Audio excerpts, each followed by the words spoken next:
Hello there and welcome to day 22 of our Lexical Lab Summer School 2018 video diary series.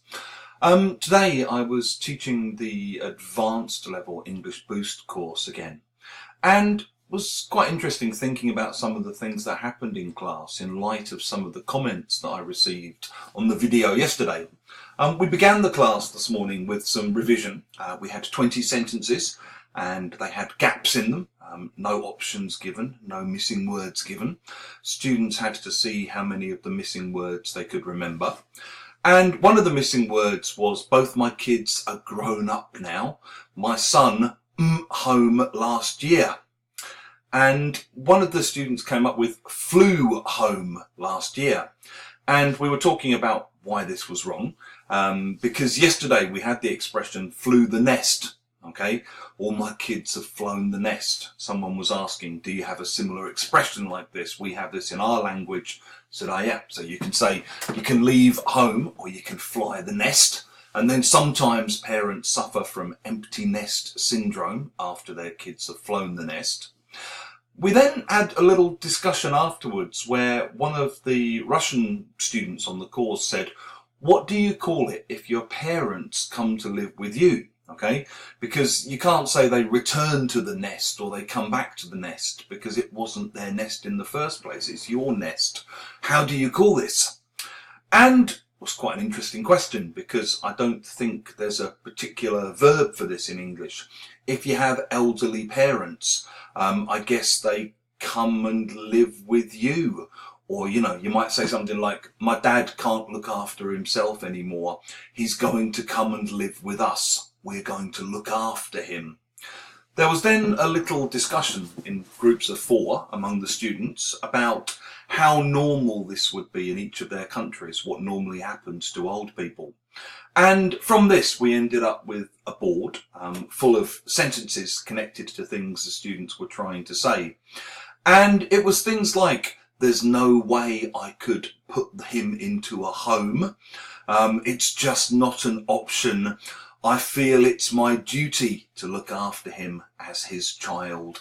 It's repaying my debt to them.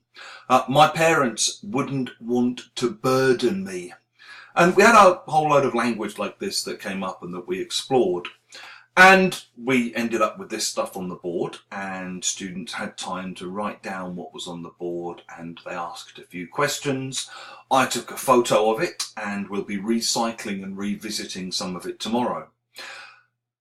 The way this connects to some of the comments that were on the video yesterday is there was a comment yesterday from one of the viewers about, well, how do you teach these things and are students expected to learn them by heart? And what was interesting for me was the sort of the implicit fear of the idea of memorizing things. I think we underestimate the role of memory too much in language teaching. There's a lovely quote which is, memory is genius. And in the end, if you're going to learn to speak a language well, you do need to remember it. Not everything we remember happens because of memorizing things, but memorizing things is a good habit to get into, or trying to memorize things. I do encourage students to try to memorize or try to remember things by heart. I have no real expectation that they'll do so. And I certainly have no real expectation that even if they do manage to remember things by heart and can produce them in subsequent lessons, that those things will then transfer into active production. 1 or 2 things for 1 or 2 students may become fairly immediate production if students perceive there to be a particular need for those particular items. A lot of things will just sit floating around in the back of students' brains. They'll get reactivated maybe when they hear them or see them again, whether that be in class or through other forms of input.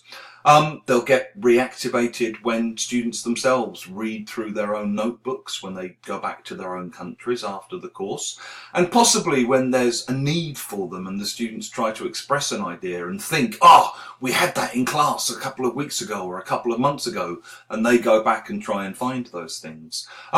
Some of them will just disappear. That's just the way it is.